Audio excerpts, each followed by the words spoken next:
ne pas mentir, pour ne pas voler, pour ne pas faire du mal aux gens, est-ce que cela va lui rendre juste aux yeux de Dieu? Non. Ce n'est que par Jésus que nous sommes rendus justes. Qu'est-ce que cela veut dire? Cela veut dire qu'humainement, il est impossible de plaire à Dieu. Humainement, il est impossible de toujours faire des bonnes actions et s'attendre à être sauvé par Dieu. Excusez-moi, tout chemin ne mène pas à Rome quand il s'agit du salut. Le seul chemin qui existe, c'est Jésus. Si nous ne mettons pas notre foi, notre espérance au fait que Jésus-Christ est mort pour nous, nous n'avons pas de salut et nous n'aurons pas de salut. Même si nous nous comportons bien, même si nous faisons tout le bien que nous voulons sur terre, sans Jésus, il n'y a pas de salut. Ça veut dire que sans Jésus, nous ne sommes pas reconnus bons aux yeux de Dieu. Même si nous faisons du bien, même si nous nous enfermons dans une salle toute notre existence, si tu ne connais pas le Christ, tu ne connaîtras pas Dieu. Amen. Et nous continuons. Le verset 6 dit, « Dans notre union avec Jésus-Christ, Dieu nous a ramenés de la mort avec le Christ pour nous faire régner avec le Christ dans le monde céleste. » Dieu nous a ramenés comment? Au travers Jésus. Le jour où nous sommes unis à Jésus, cela se passe. Le jour où nous sommes unis au Christ, nous devenons des nouvelles créatures.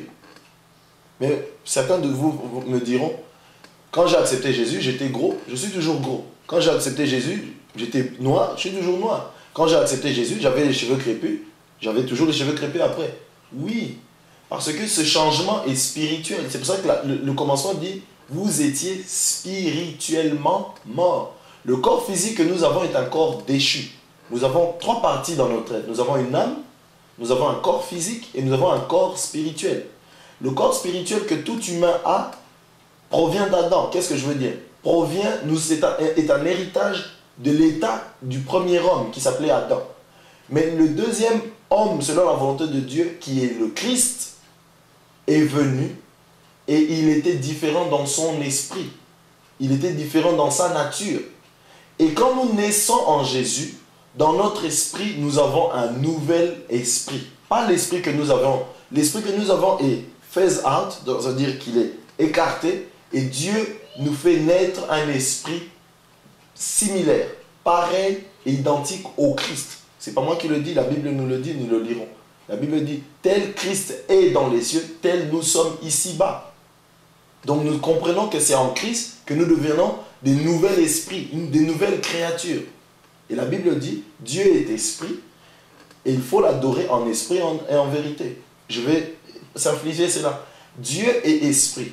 Et pour coopérer avec Dieu, il faut coopérer en esprit. Ce n'est pas avec notre chair que nous coopérons avec Dieu. Et si nous n'avons pas le même esprit que l'esprit de Dieu, quoi que soient nos efforts, nous ne pourrons pas coopérer avec Dieu. C'est pour cela que Dieu, quand nous sommes unis au Christ, il crée en nous son esprit. L'esprit qui est en nous n'est plus l'esprit que nous avions eu, l'esprit mortel ou l'esprit mort. Mais c'est l'esprit du Christ qui est en nous, et cet esprit vit en nous pour toujours. Cela ne changera pas. Nous allons pas à pas. Le verset 7 dit ceci. Par la bonté qu'il nous a manifestée en Jésus-Christ. Ça veut dire quoi? Dieu, en nous donnant Jésus, a manifesté sa bonté. Par la bonté qu'il nous a manifestée en Jésus-Christ, Dieu a voulu démontrer pour tous les siècles à venir la richesse extraordinaire de sa grâce. Qu'est-ce que cela veut dire? Dieu manifeste en nous faisant cadeau de son Fils unique, en nous faisant cadeau du salut. Dieu manifeste quoi? La richesse extraordinaire de sa grâce. C'est quoi la grâce? Nous revenons sur le même mot. Faveur que moi et toi, nous n'avons pas mérité. Personne ne mérite cette faveur. Personne n'est assez bon pour dire, voilà, moi, on peut me le donner parce que je suis bon. C'est une faveur, c'est un cadeau. C'est quelque chose que Dieu nous donne sans tenir compte de nos actions. Pourquoi? Parce que Jésus n'est pas venu parce que nous étions bons. Il est venu parce que Dieu nous aimait. Sans tenir compte de nos actions, mais en tenant compte de l'amour de Dieu. Amen. Et la Bible dit, le verset 8, et c'est là où nous allons comprendre à quoi la grâce nous amène. Car c'est par la grâce de Dieu que vous avez été sauvés. Maintenant, qu'est-ce que cette grâce de Dieu? Je vous l'ai dit, c'est un cadeau. C'est un cadeau, c'est une main offerte. Cette main ne rentrera pas, cette main ne se fermera pas, c'est un cadeau. C'est un cadeau que Dieu a mis à la disposition du monde entier. Mais si l'homme refuse ce cadeau, c'est comme ça que l'homme se condamne en lui-même. Si l'homme accepte ce cadeau, c'est comme ça que l'homme prend et fait usage de ce cadeau. Vous comprenez mes frères et sœurs? Et ce cadeau s'appelle Jésus. La grâce de Dieu se manifeste en Jésus. On ne peut pas dire aujourd'hui que la grâce de Dieu, la grâce n'est qu'un message dans la parole, dans la parole ou dans l'évangile. La grâce de Dieu n'est qu'une portion. Non, non et non.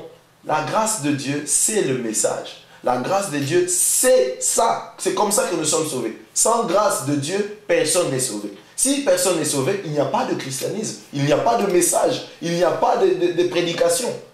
On ne peut parler du Christ que basé sur le cadeau de Dieu. Christ est la grâce de Dieu. Christ est cette grâce. Ça veut dire que Christ est venu pas parce que nous étions bons, pas parce que nous avons fait des bonnes choses de notre vie, pas parce que nous étions déjà exemplaires, mais parce que Dieu nous a aimés.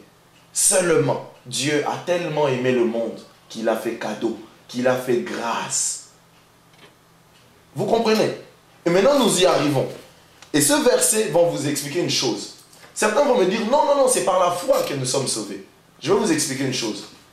Personne, la grâce, c'est le cadeau, c'est l'expression de Dieu, c'est l'amour que Dieu manifeste aux hommes en donnant Jésus. La foi, c'est la réponse de l'homme. Vous comprenez? Sans la foi, personne ne verra Dieu. Cela est vrai. Comment? La foi, c'est la réponse au cadeau que Dieu nous donne. Mais même cette réponse nous vient de Dieu. Qu'est-ce que cela veut dire? D'où vient notre foi? La foi vient de ce que nous entendons. Ce que nous entendons vient du message que Dieu nous prêche. Ça veut dire que Dieu est, excusez-moi de dire ça, doublement, triplement, surnaturellement, extrêmement bon. Pas seulement il crée un moyen pour nous sauver, mais il crée le moyen pour lequel nous allons aussi être sauvés. Qu'est-ce que je veux dire? Non seulement il nous donne la foi, c'est la capacité d'être sauvé, il nous donne aussi le salut. Ce salut, nous devons nous l'acquérir. Mais pas par notre comportement, pas par nos bonnes actions, mais par la foi. Et d'où vient cette foi? Cette foi vient du fait que nous avons entendu ce que Dieu nous dit, entendu le message de Dieu. Sans le message de Dieu, il n'y a pas de foi. Alléluia. Et la Bible dit, nous sommes sauvés par la grâce au moyen de la foi. Et je veux dire ceci. Si je vous donne un cadeau, ce cadeau vous appartient. Mais seulement au moyen de votre... si vous manifestez de l'engouement vis-à-vis de ce cadeau, vous allez faire quoi? Vous allez vous approcher et le prendre. Prendre ce cadeau, c'est ça la foi. Prendre la grâce, c'est le mélange entre la foi et la grâce crée ce qu'on appelle le salut. Crée l'état qu'on appelle être en Jésus, être en Dieu, être sauvé. Dieu nous a fait cadeau de Christ. Cela veut dire que c'est libre à tout homme, à Hitler, aux gens qui sont pédophiles, aux gens qui sont assassins, aux gens qui sont meurtriers, ils ont ce cadeau devant eux. Mais s'ils ne s'accaparent pas ce cadeau, ils auront refusé le cadeau de Dieu, d'où le salut de Dieu, donc ils ne seront pas sauvés. Mais toi qui as accepté le cadeau de Dieu, tu as répondu